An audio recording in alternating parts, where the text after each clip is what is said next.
If you understand English but freeze up when it comes to speaking, this episode is for you. There's no need to cram in grammar rules, take longer lessons, or force yourself to speak faster. What you need is a simple daily routine that your brain can repeat without stress. In the next few minutes, I'm going to show you how 10 minutes a day is enough to gradually transform your relationship with English, both mentally and in terms of your pronunciation. I'm Alex. We're delighted to have you back for this new podcast episode, and your presence is already invaluable. Welcome to English Simplified, where fluency means ease, not speed. Let me be very clear from the start, because clarity is what many learners are missing. This episode is not about motivation alone, and it's not about magical results. It's about something much more realistic and much more powerful. It's about building a daily habit that your brain can trust, so that English stops feeling heavy, stops feeling distant, and starts feeling familiar. And if you're listening right now and thinking, I've heard promises like this before, that's completely normal. Many learners are tired of big promises, fast methods, and complicated systems. That's why this episode is different. It's slow, it's human, and it's designed to fit into real life. Exactly. Most people don't fail at English because they are bad at languages. They fail because English never becomes part of their daily rhythm.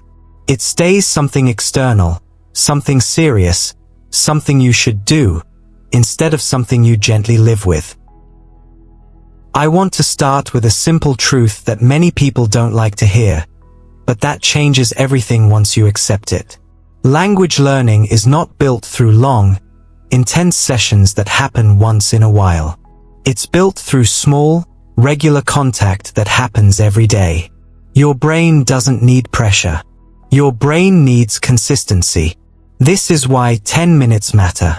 Not because 10 minutes are impressive, but because 10 minutes are repeatable. 10 minutes don't scare your brain. 10 minutes don't create resistance. And when something feels easy to start, it becomes easier to continue. Many learners think 10 minutes are not enough, but they forget how the brain actually works. The brain learns patterns through repetition, not through overload. Exactly. If you spend 10 minutes with English every day, your brain stays in contact with the language. It stays warm. It doesn't forget. It doesn't panic. Even 10 minutes a day are more powerful than one long lesson per week, because the brain remembers what it touches often. Now, let's talk about the real goal, because this is where many learners get confused. The goal is not to know English. The goal is to use English. The goal is not to memorize rules. The goal is to make speaking feel automatic, even if it's slow at first. That's an important distinction. Many people know a lot about English, but they don't feel comfortable using it. Yes, and fluency is not about knowledge. Fluency is about flow. It's about being able to stay in English without translating every word, without checking every sentence in your head, and without stopping because you're afraid of making a mistake. And here's the good news. You don't need a classroom for this. You don't need a teacher next to you. You don't need expensive courses. You can do this routine at home, in your kitchen, on a walk, or even on a bus. English doesn't need a special place. It just needs a small space in your day. Before I explain the routine itself, I want to talk about something emotional, because emotions are always part of language learning. Even people who love languages feel frustrated sometimes. Even confident learners feel nervous when they speak. Even teachers make mistakes. I want to say this clearly, because many listeners need to hear it. Feeling nervous does not mean you are bad at English. Feeling frustrated does not mean you are failing. Making mistakes does not mean you are going backward. All of these things mean that you are learning. And everyone who speaks a second language has gone through that phase, even if they don't talk about it. Absolutely. If you wait to feel ready, you'll wait forever. Readiness comes after action, not before. And this is why a small daily routine is so powerful. It removes the drama. It removes the pressure. It makes English normal. Now let's move closer to real life, because language doesn't live in books. It lives in daily moments. One of the easiest ways to connect English to real life is through routine topics, things you already understand, things you already do, like eating, cooking, working, resting, and talking about your day. Food is a perfect example, because everyone eats, even people who don't like cooking. Exactly. I'll be honest with you. I don't cook very well. I don't know a lot about cooking techniques, and I don't feel confident in the kitchen. But I love eating, and because I love eating, I love talking about food. That alone is enough to practice English. My wife cooks very well. She has a natural talent for cooking, and because of that, I eat very well. Food is part of our daily life, and daily life is where language becomes real. And that's what many learners miss. They try to talk about complicated topics instead of simple, familiar ones. Yes, when you talk about things you already know, your brain relaxes. For example, my wife likes cooking Mexican food. Sometimes she makes tacos. There are many types of tacos, so every meal feels a little different. This is simple vocabulary, but it describes real life. I tried cooking tacos in the past, and I failed. My tacos were not very good. I even tried cooking tongue tacos, but I didn't cook them well. And that's okay. I can still talk about it. You don't need success to have a story. The only thing I cook well is eggs. I love eggs, and I eat them almost every morning. Eggs are simple, familiar, and perfect for practice. I usually eat scrambled eggs, sometimes other types, and my favorite is Eggs Benedict. When you talk about habits like this, you're already practicing English naturally. And habits are much easier to talk about than abstract ideas.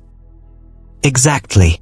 And this brings us back to the idea of the 10-minute routine.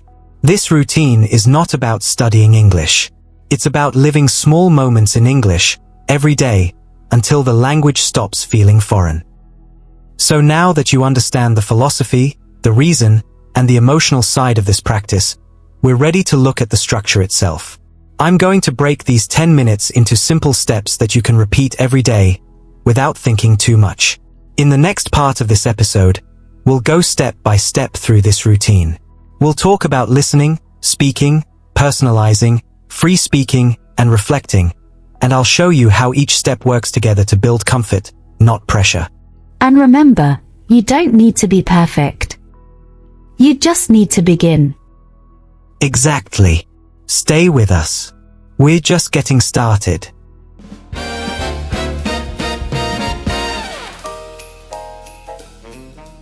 Now that the idea is clear, and now that you understand why 10 minutes can be enough, let's talk about how this routine works in practice, because simplicity is what makes it powerful.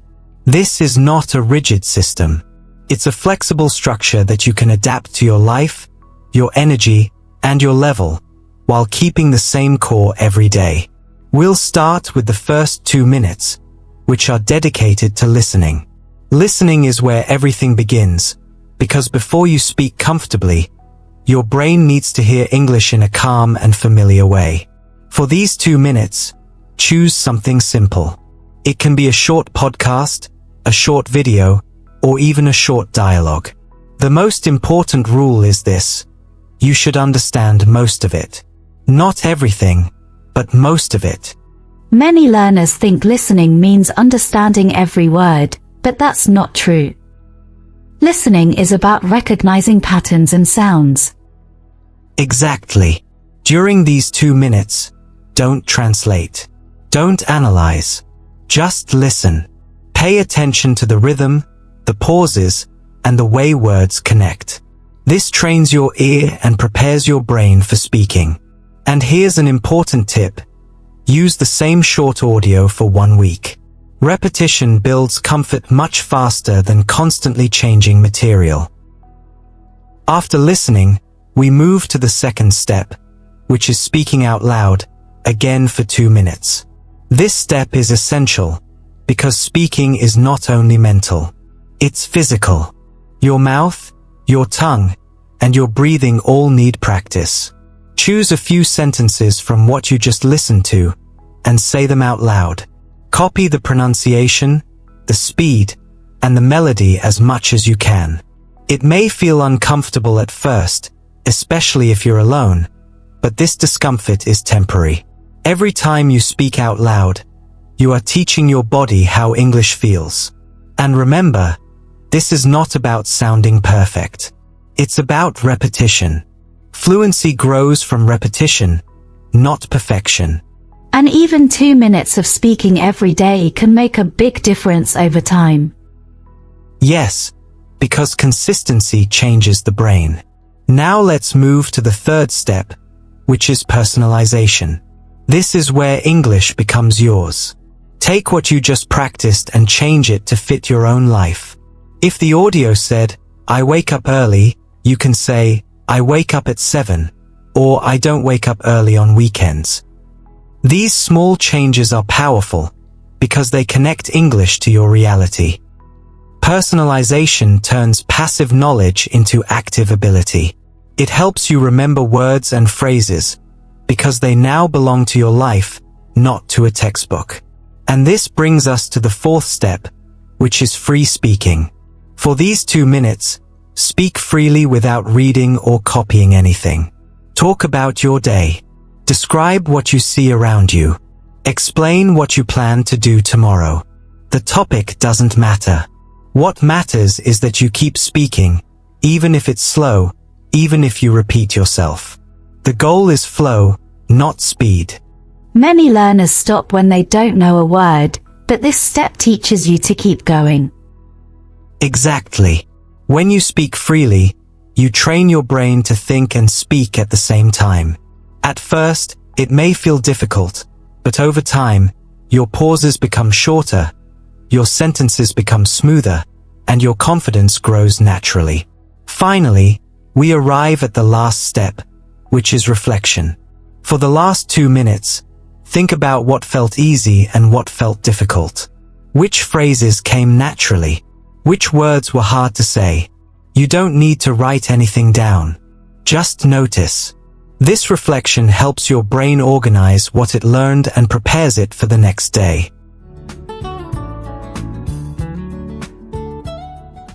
Now you might be wondering if such a simple routine can really change the way you speak English. And the answer is yes, because of 4 important reasons. First, repetition builds confidence. When you repeat small pieces of language every day, they become automatic.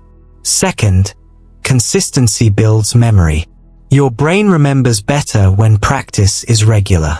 Third, daily speaking builds fluency, even if it's only for a few minutes. And fourth, personalization builds connection, which makes language stick. And the key is not doing everything perfectly, but doing something every day. Exactly. Before we finish, I want to talk about 3 common mistakes that stop learners from progressing, even when they have a good method. The first mistake is skipping days. Fluency grows from daily contact. When you stop for several days, English starts to feel distant again. The solution is simple. Even on busy days, do something small. 5 minutes are better than nothing. The second mistake is waiting for perfection. If you wait until your grammar is perfect, you'll never speak. The solution is to focus on progress, not perfection. The third mistake is practicing without emotion. If your practice feels boring, your brain won't care. Choose topics you love. Talk about food, your hobbies, your dreams, your plans. Make English personal. So now you know the secret. It's not a magic app. It's not a complicated system. It's not a perfect textbook. It's a simple daily habit. 10 minutes. Every day. Listening. speaking, personalizing, free speaking, reflecting. If you do this for 1 week, you'll start to feel more comfortable.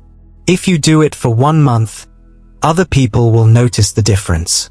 And if you do it for 6 months, your relationship with English will completely change. And remember, language is not learned only in classrooms. It's built in small moments, in real life. Exactly. English can live in your kitchen, on your walks, in quiet moments, even while brushing your teeth. You don't need to wait. You can start today. Set a timer for 10 minutes and begin. Thank you, Laura, for sharing this moment. And thank you to everyone listening for trusting this process. This is English Simplified. My name is Alex. Remember this sentence and take it with you. Fluency equals comfort, not speed. We'll meet again in the next episode. Take care.